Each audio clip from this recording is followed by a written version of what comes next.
And we are live. Happy Tuesday, everybody. I know it's late at night on my side of the world, but of course, we still have to push through with the business as much as we can, right? Especially if we are going to inspire you guys who are supporting me or following me. And it's so exciting. What a start of an interview. We had a little bit of chit chat in the background with my guest tonight, and it's a happy news for everybody. So I'm really happy. Maganda ang simula ng aming interview. So papakilala lang ako again sa mga hindi po nakakilala sa akin. Ako po si Mary Ann, the owner and the face of this business page, Facebook business page.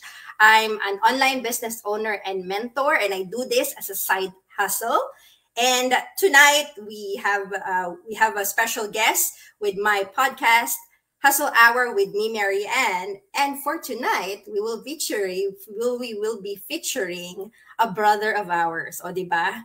O, hindi lang po kami ladies dito. Syempre, may brother yan. So, ito, si Brother Ryan. Invite ko na siya sa stage. Hello, sir! Hello. Hello, sister. Ate, thank you so much for inviting me in your podcast. And I'm so honored to be here. And I'm so excited. I know, very exciting. Ako actually am excited kasi just to give you a brief background, I started this podcast. You're actually my episode 15 for my Okay. interviews, right? And it's actually my passion to invite those people that are somehow inspired me in my own journey. And Mm-mm. I've met you from a faith community of ours, and your story, even though little lang yung alam ko, na-inspire na ako. And hopefully, makaka-inspire din tayo ng ating mga supporters. 'Di ba? Yes, yes, yes. So yun, so pakilala na tayo, no? Syempre, bakit pa natin Mm. patatagalin? So, who is Brother Ryan? Okay, thank you so much. I am Ryan Alexander Lim. I am a nurse by profession. So registered nurse from the Philippines, originally from Lapu-Lapu. Okay, proud Opunganon ito sis. Galing ano ni Lapu-Lapu. And of course, I am a dad of two and a loving husband to my wife. So I started this digital business 4 years ago. That was 2021. So I can also say I'm a proud digital business owner. But before anything else, by the way, for those who are looking for a good one, we have a webinar. I-plug na natin sis because I love this business because just now I have a good blessing and I can't say it in words. And thank you so much sis. Ikaw talaga ang naunang na share because na timing talaga na we are doing our own go live and then here comes the automated system that we have. So I got a new future business owner and that's a very good one. Thank you so much sis. I think that's it. Yes, it did. Indeed. It's such a blessing. Diba? Sino ba naman ang makakaalam, hindi makakapaniwala yan ng gantong. Dapat natutulog na tayo, di ba? Pero Yes. incoming pa rin ang mga blessing na dumarating kasi nga sa ating proven system. A Yes, proven nagulat. system. Nagulat nga ako nung nagsabi ko, saan ba galing tong buyer mo? Sabi ko, ha? May buyer ako. Saan siya galing? Actually, she's from, when I look at the IP address, it's from Zamboanga, Philippines. So we're not friends in Facebook, guys, but of course, this is the power of automation, and of course, the platform Reels, Go Live, and everything that I'm doing with this digital business. It really worked. Exciting, sobrang exciting talaga. So, parang pahapyaw lang, no, Brother Ryan. Ano ba, what inspired you to start your own online business? Okay, actually, sis, I just found this business. No, I found this business because what happened in 2020, and you Ah, know what I mean. yes. That's the global health crisis. Because uh, I used to work as a nurse educator in the Philippines, so busy work because as a nurse educator educator or a nurse viewer, you are reviewing students in order for them to pass their NLE, licensure examination of nurses in the Philippines as NLE. And I'm also teaching those aspiring nurses who wants to pass their licensure examination in the US, Canada, and Australia. So back in the Philippines, I was so busy with my work, and siguro sis, I can say that I really enjoyed it because all or everything is free, yung airfare, yung hotel. But when the pandemic hit, there was a lockdown. So, na-stop talaga yung work ko. Although, hindi man siguro na ano talaga na nawala ako sa trabaho. But, na-stop muna because we cannot do the face-to-face. So, during that time, I was at first, it's only 1 month. It's okay. Because during that time, I'm already counting my ano sis, yung parang sahod ko na ito makukuha ko. Ganun, di ba? Makakount mo na yan. But and you know what? If you are a nurse educator or a lecturer or a reviewer in the Philippines, it's per hour. So malaki-laki din talaga ang sahod sis compare sa ordinary na mga nasa corporate job. So I was really enjoying it, but during the pandemic, yun talaga ang big ano ko, parang ginising ako ni Lord na, uy, kapag mangyari to, parang there's a great realization that we need to have a second stream of income because anytime, isa lang, I only depend on that one. That's my bread and butter talaga. But when the global health crisis hit, wala. Mabaon ka talaga sa utang, especially kapag lumampas na ng 3 months or 6 months, di ba? You have an emergency na savings for 6 months, but it goes beyond 6 months. So, that was the time na, oh my God, parang anong nang gagawin ko nito kapag kailan pa ito matatapos? Di ba? Hindi natin alam kailan matatapos yung, yung lockdown during that time. So, and that time, my wife is also pregnant. And then, 2020, October 2020, when she delivered, and then wala kaming choice but to leave our son to the grandparents or to my mother and father-in-law. So, yun talaga.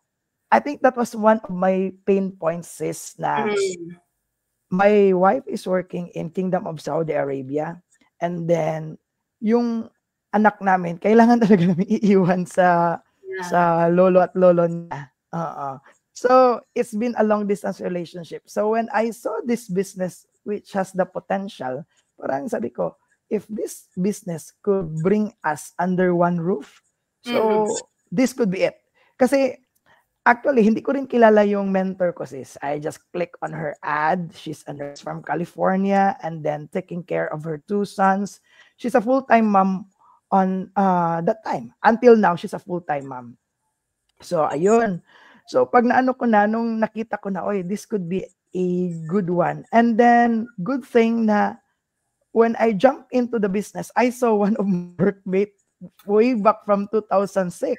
So, this is really God's plan. I really thank God for this. So, when I saw my workmate way back 2006, I immediately asked her if this is a legit one. Because she's based in Australia. And that time, yun na siguro ang, parang na-reconnect ako sa workmate ko na, uy, totoo ba to? So, ayan.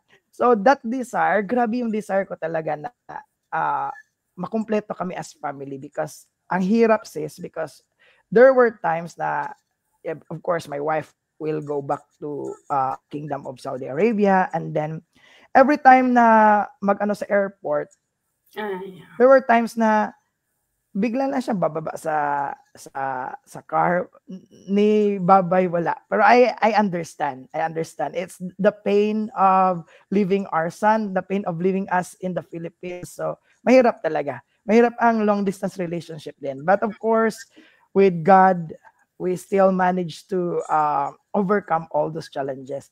So, while she's in Saudi, I was really doing my best na kailangan mag-work talaga itong business. Yun, kailangan mag-work to. But, all at once, the talaga is, yun talaga ang ano ko talaga, yung pinaka-desire ko talaga na to be with them, to be with my son and my wife. So, yun, go, go, go. So that's why I was inspired to start this digital business. And Yun, then it happened. diba? At parang medyo may pagkakapareho tayo kasi yung parang ano ko katok-katok ko sa ulo bigla na lang na yung question mark ba nangyari din nung pandemic Yung alam mo yun dito sa Canada, parang okay naman, nakakakain naman kami ng more than 3 times or more than 3 times a day, 'di ba? Tapos may coverage naman kami sa health benefits. So parang akala mo okay. Akala mo okay ka. And then, yun nga, the pandemic happened. Parang, pwede pala mangyari to. Na, it's a global pandemic. Lahat apektado. Yung kumpanya ko naapektuhan, na laid off ako. So, nawalan ko ng trabaho. So, sabi ko, that's like what you said, di ba? Parang, nobody knows when it's gonna last. Right? Diba? Months, parang months. Hindi, months lang yan. Hanggang sa, parang years na. Alam mo yun, anong mangyayari sa akin? So, pwede palang mangyari yun. And then, andun ka pa sa, hindi mo naman pwedeng sisihin yung company mo. Kasi nga, pati sila, apektado rin, right? Tama. There should be a way. There's supposed to be a way. And that's what happened to me to na, ito pala yun. So, meron pala nga, diba? And then the rest is history, right? Totoo talaga, sis. Because if it didn't happen, that global health crisis didn't happen, I would never know this kind of business because I will be too busy with my work that I don't have time to Google or don't have time to scroll on the Facebook page. So I was so thankful also. That's why sabi ko nga kay Lord, thank you so much for guiding me into this digital business. I know, parang talaga siya, ibinigay talaga siya. Diba? Marami akong mga nai-interview, hindi sila naghahanap pero ibinigay. Tapos meron ding iba na naghahanap, hindi ito ang hinihingi pero ito ang binigay. Pero it worked out, diba? Which is really great. So, parang na nagsa-start ka na, syempre, hindi naman madali sa simula. Paulit-ulit nating sinasabi yan sa mga supporters natin, right?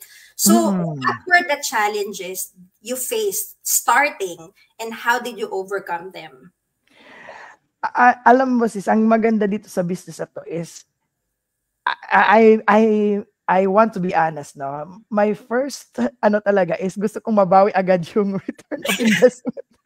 Yun ang nasa mind ko. I need to work on this. I need to work this out. And remember that time also, my wife is so skeptical because, of course, I cannot blame her because this is hard-earned money for us. No? So, good thing that parang gusto ko sa business though, because the very first in the training site that we have is it's all about having the good foundation, which is your proper mindset.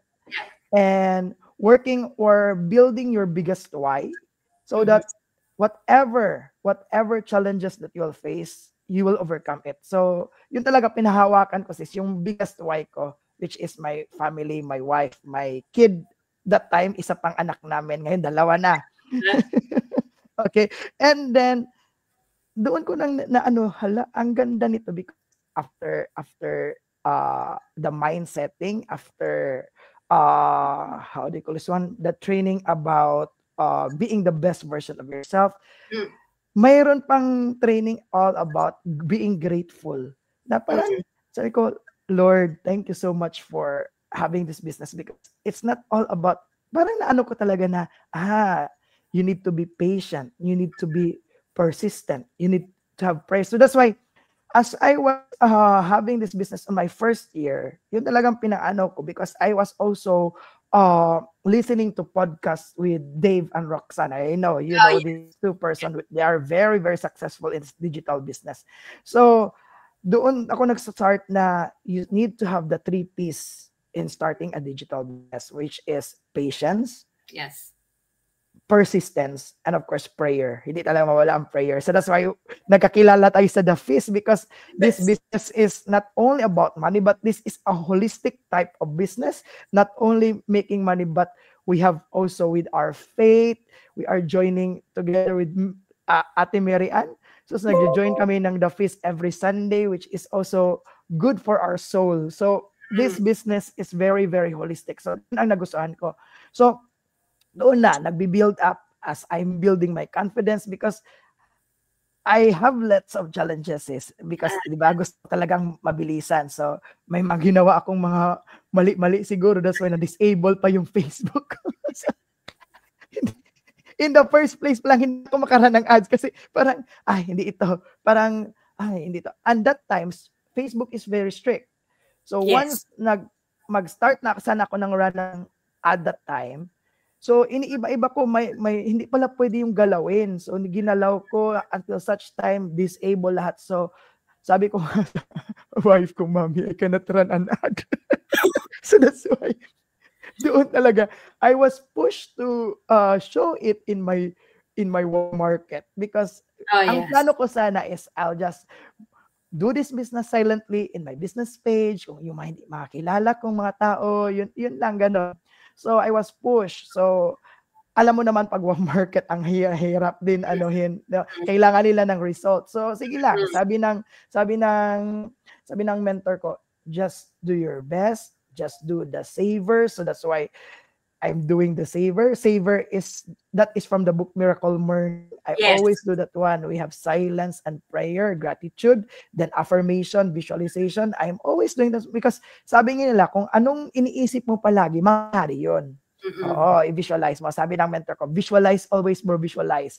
So after a year, hindi pa talaga na after a year or 6 months, I got my first blessing. Pero yung first blessing ko, hindi nagpatuloy. Alam mo na kasi hindi ko din kilala yun. Hindi nagpatuloy. So alam mo nang nangyari after. Nag-ano siya, tapos balik. So sabi ko, para sa akin ba talaga tong business na to? Pero yun pala, sabi ng mentor ko, bro, malapit na yan. Just push.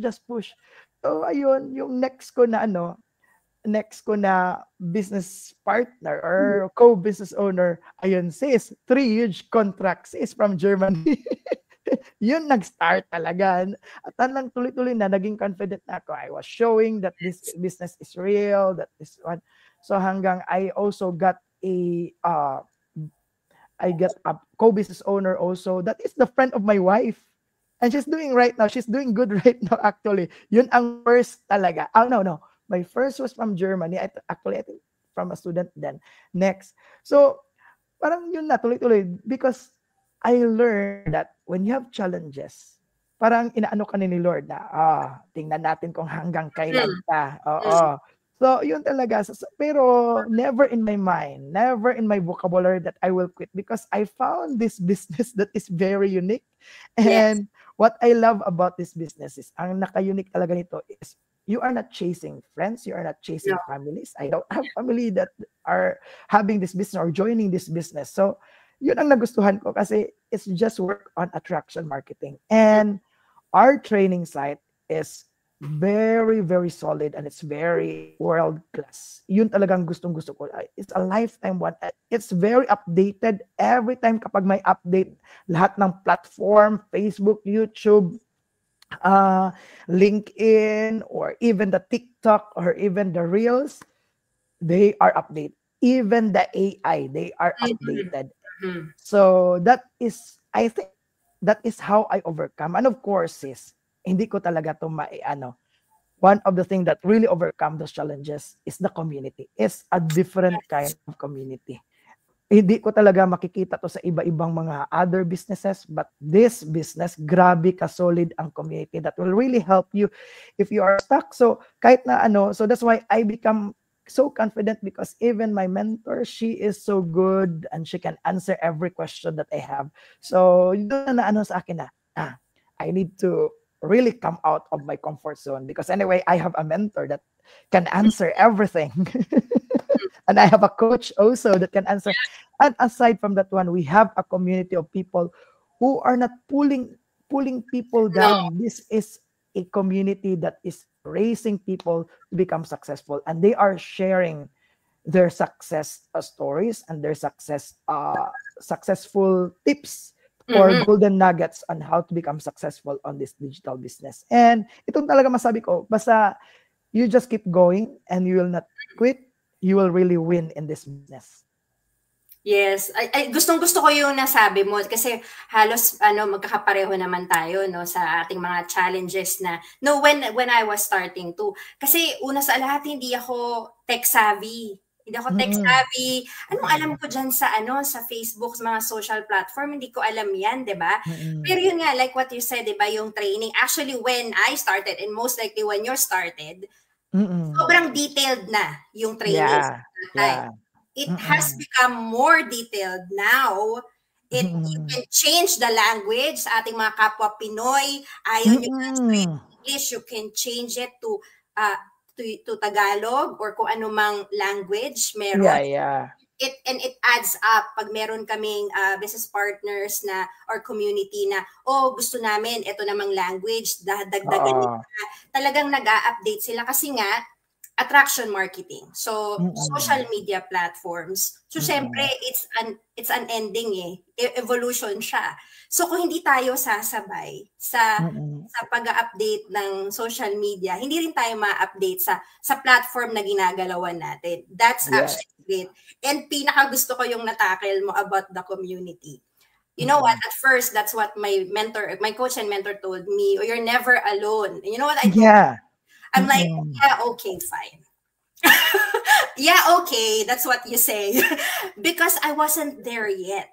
But when Yes. I was there and I was feeling the warmth, the you know yung unending push up ng mga parang down ka, Mm-mm. may magpo-pull Mm-mm. sa'yo, may magpo-pull sa'yo pataas. Pagka masaya, Oo. mag-cheer din sa'yo. And it's Yes. really real. Akala mo Mm-mm. lang ng iba, syempre, dahil wala sila sa community. Ano ang pinagsasabi nito nila Ryan at Mary Ann, di ba? Oo, narinig na namin yan. Pero once you're there, you actually really Mm-mm. feel the support that you need. Kaya nga sinasabi namin, unlimited coaching and mentorship kasama Yes. sa community, which is really great. So, Mm-mm. pinag-usapan natin challenges. Mm-mm. Pero syempre, meron din tayong wins, right? Yeah. So, what has been your most rewarding? Alam ko medyo marami ka na, no? Marami na. Moment, right? Pero kung pipili ka ng kahit isa lang, the most rewarding moment nung nag-online business ka na. I think parang ang hirap pag isa lang, sis. Sige lang. Go lang. pwede bang isa-isahin ko talaga? Okay. Yeah. Di ba yung sinabi ko sa inyo, my main goal is to have my wife back, to be in one roof. Nangyari talaga yon sa Philippines pa lang. So, 2022, I told my wife, Mami, pwede ka nang umuwi. Oo, pwede ka nang umuwi. So, sure ka? Iko, yeah, ako lang. Anyway, during when I was still in the Philippines, of course, I was the one working, then juggling 2 jobs, then because I felt confident that this business will really take off. And nangyari ngayon. Yung nangyari ngayon, I have now the confidence to say to my wife na uwi siya ng Philippines. And then, yun namin alam na, grabe pala, aside from that one, na extension yung bahay namin, parang ganun.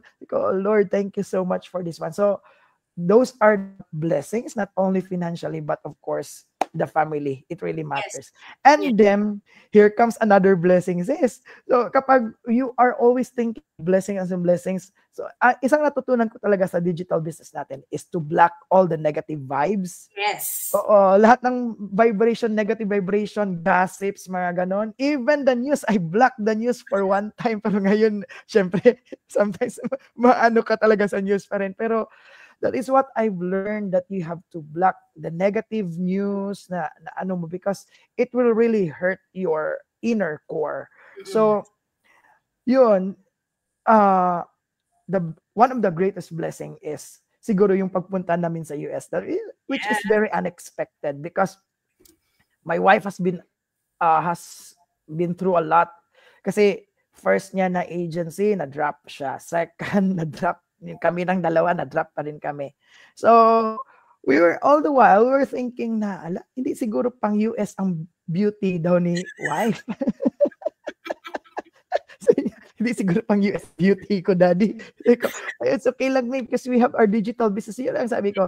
But, God, grabe. Grabe talaga mag-prepare si Lord. Kasi, when, I think that was 2023 when one of her friend invited her to have a direct interview, parang direct hire ba? Then, yeah, just let's try me. Baka, there's no harm in trying. Yes. To cut the story short, she got hired, and then within that year, kailangan na kami mag-interview sa, na-interview mo na sa, by December. So, that time, pregnant naman yung wife for our second child. And then, yun na nga, nung everything went okay, medicals, within 6 months, kailangan na kami makalipad dito sa US. So, parang, nung pagsabi niya na, okay lang ba daw sa akin? At the moment, okay talaga kasi I have this digital business. And of course, we are thinking of the future of our kids also. So we want them to have a greater opportunity basis. Oo, kasi pag sa Amerika talaga, iba din ang opportunity. At syempre, of course, alam natin na ang passport is so powerful. So if ever what God will give us or whatever blessings that God will give us, so we'll just say, yes, thank you, Lord, thank you. We'll just accept. So, and the beauty of the business, yun pala, piniprepare pala talaga ako ni Lord kasi syempre, if you are in other country, you don't have a helper. So, kailangan sa amin is i-balance namin. Although I still have my online job or an online course, pero hindi na masyado as busy as from the Philippines. So ito pala ang plano ni Lord na at least I have a business that can run on the background. But sino bang hindi magkakagusto ng business na ito na you are taking care of your kids and then you're earning, you're enjoying your kids' milestones. Dito ko makikita talaga every milestones that sa babae. Kasi sa first namin na child, I miss the first 2 years of these milestones. But ngayon, at least ngayon, ako nang naghatid sa school, hatid sundo talaga sa school. Oo. So those are the moments that hindi na maibabalik. So yes. I think para sa akin, being a present dad, that's the most rewarding moment of being a digital business owner also, because the automated system that we have, it will not take much of your time. You can just have 1 to 2 hours of your time, especially if it's already set up. So I think being a present dad, that's my most rewarding right now. Yan yung story ni Brother Ryan na sobrang gustong gusto ko. Biruin nyo, at gustong gusto ko yung pagkakakwento mo na doon ka pala nire-ready ni Lord, no? Na nagsimula mo na, biruin mo sa Pilipinas pa lang, online business owner ka na, right? And nadala mo pa rin siya. Saan ka nakakita ng business na pwede mong dalhin from Philippines to the USA? Diba? Saan, diba? So parang siya, doable, flexible, tapos portable pa, 'di ba? Sinong makakaakala noon? And then like what you said, 'di ba? Okay, fine, medyo nagpe-pick up lahat-lahat, but still you have to prioritize yung scheduling. Okay, so si Mrs. nagtatrabaho pa rin, pero kailangan merong magbabantay sa mga bulinggit, right? Yeah. And you are able to do that. That's actually yun nga, sinabi mo, the most rewarding part, that yun yung pain point mo noon. Yeah. And then ngayon, yun yung parang, ito pala yung feeling. Na-achieve mo. Siya, right? Diba? And like what you said, pag dumaan yung moment na yun, hindi mo na yun mababalik. Diba? Tama sis. Can you imagine sis, kahit anong pagod, syempre, alam mo naman ang buhay sa ibang bansa, ikaw lahat ang nagtatrabaho, you don't have a helper, sterilizing, paghugas, pero pagluluto yung wife ko talaga, pasalamat din ako sa wife ko kasi masarap siya magluto. Pero ito, once magsabi na yung anak mo, especially my eldest, na-miss ko yung 2 years of his milestone. Once magsabi siya, I love you, Daddy. Thank you so much, Daddy. Wala lahat ng pagod. Yes, and I do know that sometimes if you're, doing your Mm-mm. meetings or your interviews, Mm-mm. kasama si kids, 'di ba? Yeah, Medyo yeah.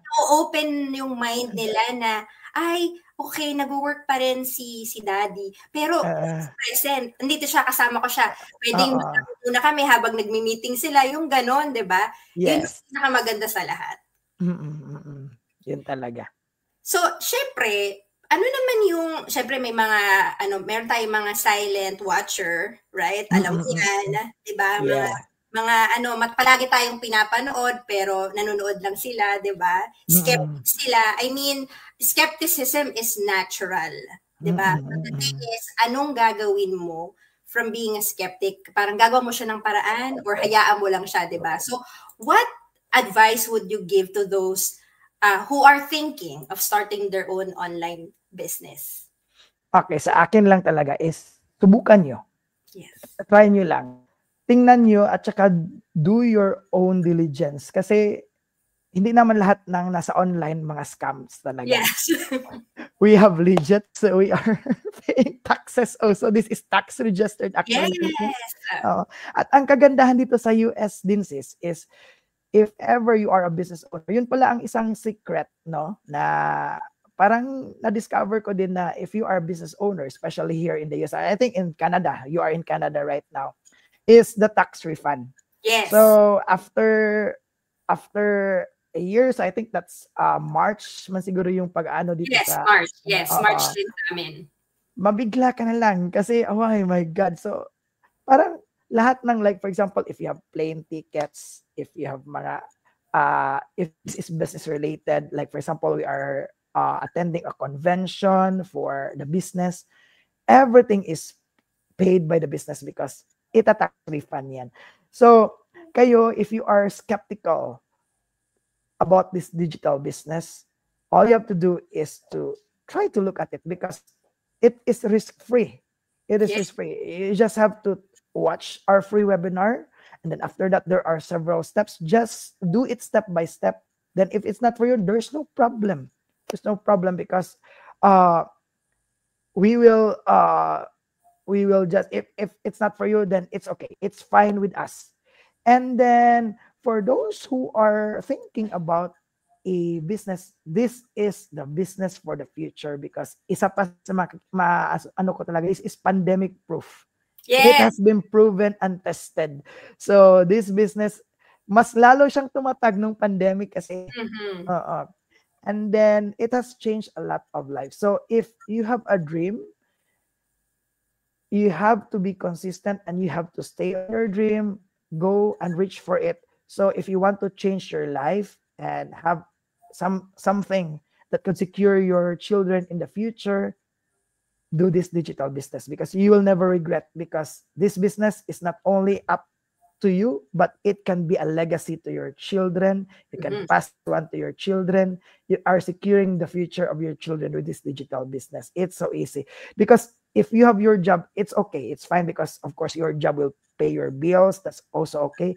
But this digital business, you can do it along with your full-time job. It can Yes. go along with your full-time job. And then the good thing is, of course,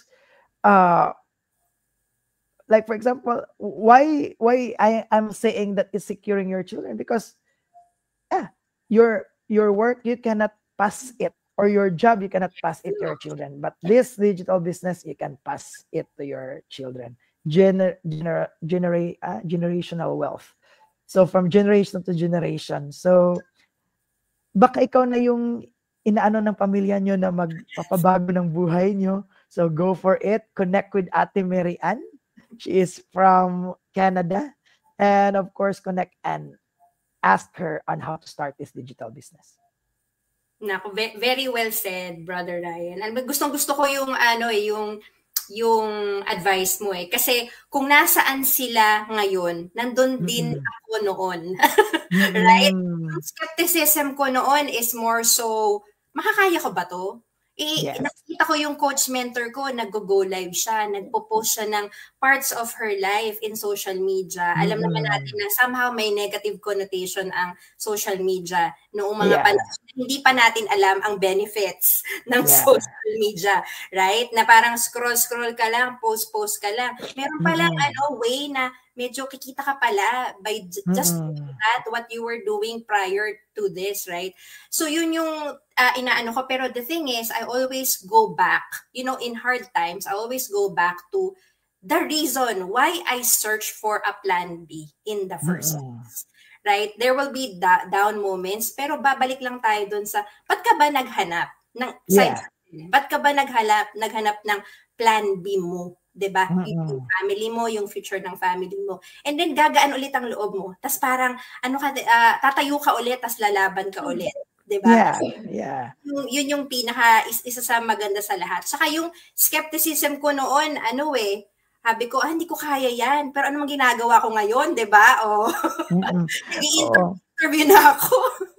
Di ba sis? Yun nga sabi ng coach namin, if your Go Live can give you millions, why not? Yes, why not? This is not only the way for us to actually do our businesses, but it's a way for us. Why? Because in here, you see, we are real people, right? Our brother and I are here. So, why are we showing our face kung hindi naman totoo itong sinasabi namin dito na mismo nakaka-experience ng mga business na to? This is a way, but this is not the only way, right? Yes. So, yun ako. Thank you talaga, Brother Ryan, sa iyong oras. Oo nga pala. So kung kung gusto mong mag-invite or mag-say hi sa iyong mga followers, like in your dialect, you can do so now. Okay, so kanay so dani. I was already given permission by Sis Marian nga magbisaya. So sa tanang mga Bisaya, kay baw ko nga mga risk taker gini mga Bisaya. So go for it. An awa ni nga business karon na kay ang inflation, grabe gyud kay inflation karon. Di ni ka fight ang imong savings kung mag-save lang ka sa bangko, yung 10,000 sa bangko kung imo na i-save few years from now dili na 10,000, mahimo na ng 5,000 after pila ka years. So kamo mga if nangita mo kuan investment gyud ang best karon. And of course, mangita gyud mo investment nga legit o transparent and that will makahatag sa imong kinabuhi nga hamugaway. Hamugaway is peaceful life na siya, sis. Peaceful life. Medyo naintindihan ko siya ng pahapyaw yung pagdating sa inflation. Totoo yung inflation. Hindi lang yan nararamdaman sa Pilipinas, sa Canada, sa US, sa buong mundo. Totoo siya. So yan. So talagang take action. Oo, karon na dili na magdugay-dugay pa. That means this, do not procrastinate. Yes. Ayaw na pagdugay-dugay. Huwag nang hindi ko alam yung Tagalog nun. Magpaligaw, ligaw, ano ba? Huwag nang tagal-tagal pa. Yes. Yan. Palagi ko sinasabi to. The decision, ngayon na. Like we may say, me and Brother Ryan will say the beautiful things or the reality of being in the business, but the decision at the end of the day will be yours alone. And for you to be able to arrive on that decision, you have to do your due diligence. Magre-research din tayo syempre, kaya 'di ba para makita natin ito ba ay para sa akin? Kaya ko ba to? Kasi syempre, ayaw naman natin na ma-waste din yung effort nyo, yung oras nyo, di ba? Kaya, kailangan nyo talagang i-check yung webinar namin, which is free naman. So, why not, right? So, yung decision nyo dapat kahapon pa. Hindi, actually. Pwede sa Thursday. Yung webinar namin, pwedeng live or pwedeng replay. Just reach out to any of us and we can just send you the link. You can just register your name and your email address to our website. Yes. So, nako, thank you, Brother Ryan, for your time. Alam ko na, late na ang oras, pero syempre, kailangan i-push pa rin natin ang business. And congrats sa iyong latest blessing. Yes, it's a blessing. Business at nakaka-happy na it was during the time pa na nagpe-prepare tayo for this interview. Thank you again for your time and for saying yes for this interview kahit na medyo late na. You're welcome. It's a great honor. Ate. Thank you so much. Thank you, thank you. So again, to everybody who God have watched us and will be watching us later, comment down below on, like, say hi to us, or if you have any questions for me to tackle in my future go lives or interviews, let me know. Again, this is Hustle Hour with Mary Ann, and for tonight, featuring Ryan. Good night, Thank everyone. you. Good night and God bless everyone.